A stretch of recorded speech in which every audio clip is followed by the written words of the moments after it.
actually agree with me that a shop should be allowed to reject service to a gay wedding?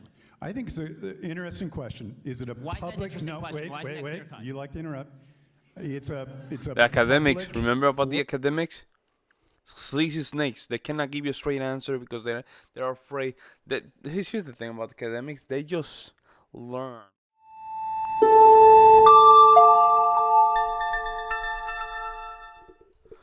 Alright guys, today we're going to be reacting to Ben Shapiro's Leave Liberal Professors Speechless in an Epic Debate.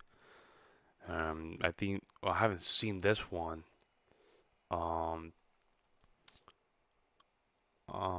There's a pink-haired guy or girl, I don't know what the hell it is. Let's see what I have to say. Ben Shapiro is very good with the debate thingies and stuff like that. Let's see how he does. No, it's actually the reason, and Michael, I assume the reason you're asking, I mean, it's a very important question because it really does go to, I think, your point, which is this court decision it's a case that proves too much. The argument that's being made in the case is that basically the state can encroach on any religious behavior whatsoever so long as it doesn't encroach on religious opinion. And that's the problem with the case in and of itself. And I think that the point that you're making, Michael, is that people who use this case as a case against the exercise of religious freedom in the public square in terms of action are the same people, in large part, who are saying that the state has no right to regulate, for example, gay marriage, which is a completely illogical position. So you have to believe that either the state has to make provision and make room for religious liberty in exercise, or you have to believe that the state has the power to basically compel whatever behavior it seeks so long as it doesn't affect opinion. Okay. Now, I think we've made everything clear here. Wow. Quiet. Quiet, no words. Wow. You that the issue of same-sex marriage is going to return, so we will be able to readdress. The government have the power to regulate your religious behavior if the government feels that it violates its morality. That's really the central conflict that we're talking about here. And the problem is that as the government decides that it can regulate particular behaviors, and this is the point that I was making at the very beginning, as the government decides it can regulate particular behaviors, the sphere of religious liberty is going to shrink to exactly what Chief Justice Wade said there. It's going to shrink smaller and smaller and smaller until the only thing that you can do, religiously speaking, is think about your religion and maybe pray in your own home. Well, so you're attributing that to Waite, but it's what Thomas Jefferson said, and I say that not because Thomas Jefferson wasn't in fact a deity, but to call attention to the fact that this conversation goes way back in America's history. We have struggled with it for an incredibly long time, and if you look, for example, at this opinion, what Waite did say is he talks about the government being able to regulate behavior that is relevant to social duties and order. Which is a malleable term, and this is why I think both Jefferson and Wade are wrong. Let me just break in. I think you're being slightly paranoid. I don't know who you're talking about. In America, you can change your religion. You can have no religion. You can. Do they smoke peyote? You can smoke peyote as a religious right. For goodness sakes, man. Move to. Oh, these guys are being condescending. No. But I can't open a flower shop, can I? Move to Pakistan. Move to Saudi Arabia. Then you can complain. And I, for one, think America is a fantastic country. And you know, as a liberal, right, that's what you say about me. No, I think you're leftist. And most liberals are self-hating Americans, right? I love America, and I teach American religion.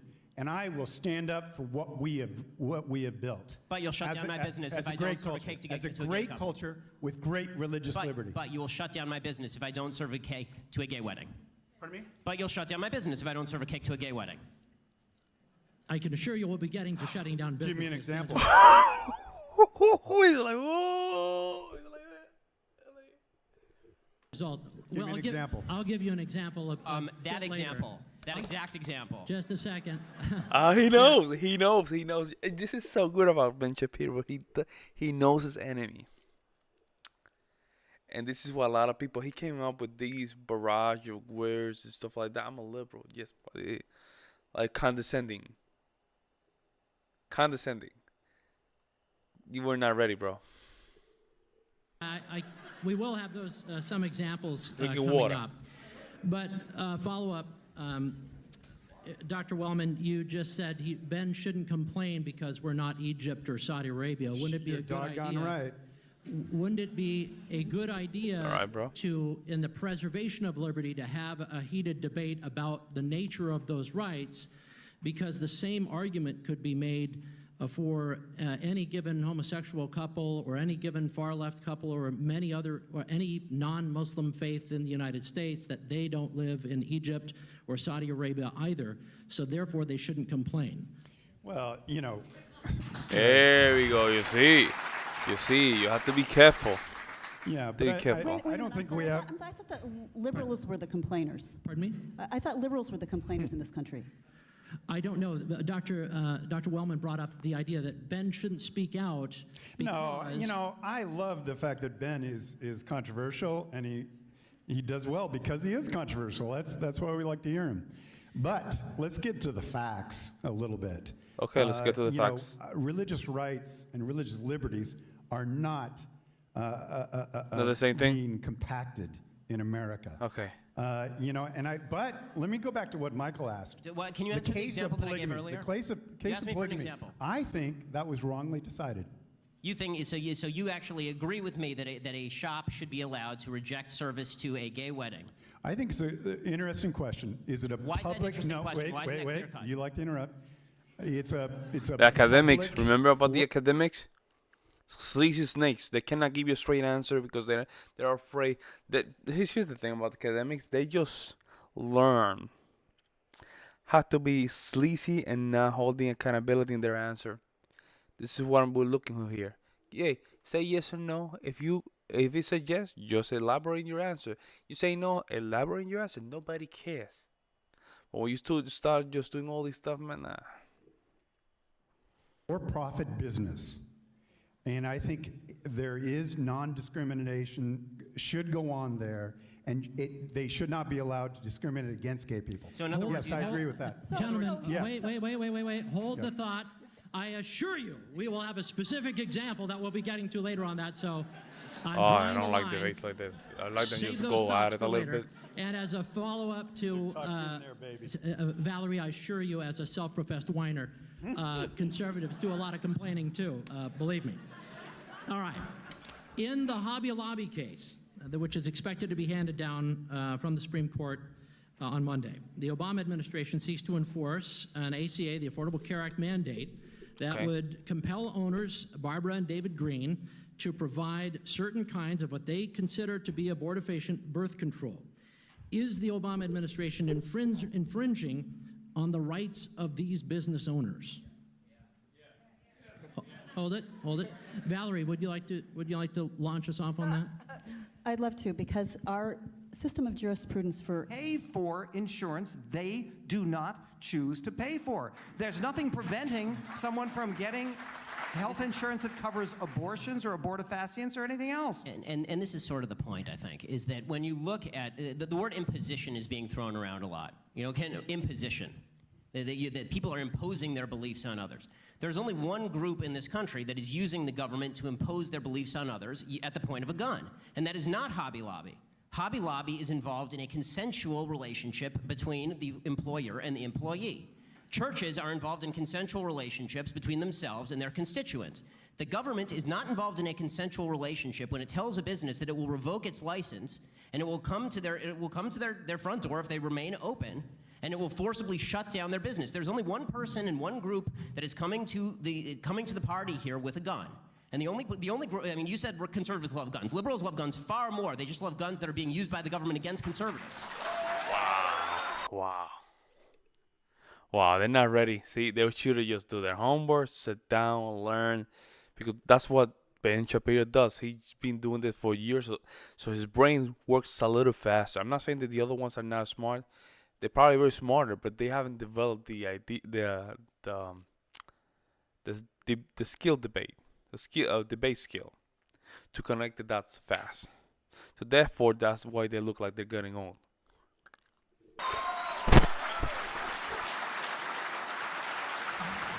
Let me. Look at the guy on the left. Let me. Look at him. Dr. He Wellman, let me cannot. add something to He's the getting destroyed. conversation He's that's not very much accepting. related. Can I get in? Absolutely, but it's related, so you'll be able to jump in right afterward, no problem. The Little Sisters of the Poor, a religious order of women devoted to caring for needy elderly people, now face the possibility of millions of dollars in fines unless they give, in a similar situation, unless they provide for their employees free coverage for sterilization, contraception, and what they see as abortion-inducing drugs. Wow. Should government be able to compel these women to act in violation of their convictions? Come on, Is bro. this the Hobby Lobby case? Or? Well, there's Hobby Lobby as well, and I'm adding the Little Okay, Sisters, let to the me poor, just- let me go Little back to Sisters Hobby of the Poor Lobby. to the mix. I think we're making a mountain out of a molehill. Okay, bear with me. So there's, I think, 25 types of contraception that this insurance covers. And I believe in the case, there's 4 that are problematic for Hobby Lobby. This could be simply dealt with and solved with the government simply saying, yeah, we understand. We'll pay for those 4.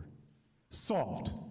Okay, so let's just get over ourselves. I mean, come on. Really, bro? And if they don't do that, Bro, they're really? dumb. Really, They're bro? dumb. Really? Yeah. They haven't done that. Really, bro? That's your argument? Hey, government, come here and fix it. That's it. No responsibility for the fact that there's another 25, right? By the way, I don't think, Ben, that's a perfectly, in other words, for people, rather than suing Hobby Lobby and compelling them to pay for the abortofacients, if President Obama wanted That their employees would choose like they would. The question in Hobby Lobby is whose freedom is being infringed upon. Employees' freedom is not infringed upon when they enter into a consensual relationship with an employer that includes certain types of health care. Not consensual. Of There's course a it is. They power can quit. difference. Who is forcing them? Where is the gun? Where is the gun? Who is forcing them? Where is the chain? Who is locking them to their Stop with desk? the gun language. Health No, ins- health but this is the reason that I use the gun language is because it is vitally important for people to understand that every government measure at the end of the day it must be compelled by force. That's what government measures are for. There is a vast difference, a huge difference in terms of personal liberty and freedom between the government compelling behavior and a company saying that we are not going to provide certain types of coverage, and if you don't like that, you can quit or buy your own coverage. There's a vast difference. And these people don't understand I don't think they so academically involved that they really don't understand how the United States work. You see what I'm saying? Look at the red-haired lady. She's trying to use gaslighting. Can we just stop with the gun argument? No, he has a point. When you put the government in between these conversations and these measures, at the end of the day, you have to follow up with these laws and these changes. How are you going to do it? With a gun. That's why they call the government. The govern. The gun's the whole issue. Health insurance is an earned benefit. It's not given for free to employees. They earn it. Should your employer be able to decide how you spend your money? It is. Hold up. Hold on. 1 second. Earned from whom? Okay, I may think that I earn twice the salary that I get from this radio station. That doesn't mean that I have an earned benefit from the radio station for twice what they're willing to pay me. It's always a consensual relationship. You pay for your health care. Well, first of all, I do because it was negotiated in the contract that I signed, in which I voluntarily engaged. And if I don't like that, I can quit tomorrow. Hey, excuse me. These people are not ready for this, man. They think private business is the same as government or something like that, because why the employer it doesn't owe you anything. You can just go to another. Why is it that we have to put people in this position where employer, they have to do this? Employee has to cover this. It's like, if you don't like one job, just go to the next one. That's it. We fix everything. Well, no, you want to push people to do things that they don't like. See, that's your problem. And we can smell the coffee. And I don't like how you make your coffee. You know, I think. And let me say, Michael, let me just introduce a third case. They're all related. It'll be just fine. There's a similar case still in the courts from Washington State where the State Pharmacy Board, after initially allowing for religious exemptions, came under pressure from former Governor Gregoire to mandate that pharmacies and pharmacists provide Plan B regardless of religious convictions. That act was widely seen as targeting Ralph's Thriftway in Olympia and its owner, Kevin Stormans. Two individual pharmacists also felt that providing Plan B would violate their religious freedoms. They're also involved in the suit. Was the State Pharmacy Board correct in trying to compel Ralph's Pharmacy, despite the fact that there were multiple pharmacies within a short time that were offering the same thing, or the thing that was requested, Plan B? Obviously, it's outrageous. And so much of this is outrageous. And I want to go back to a point that Ben has made, and who's made so wonderfully forcefully. Oh, my God. That was good. That was good. Look at him. Look at that guy in the left. He's getting home. He doesn't like that.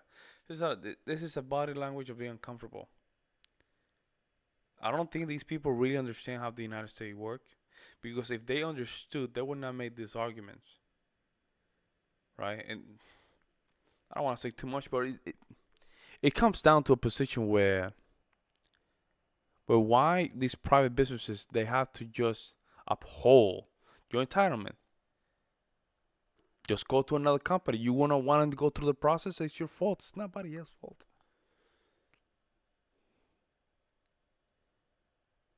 The liberal professor is being slimy, is being slick. Why? Why we cannot just have a simple debate? Why? But no, you want to just be slick, right?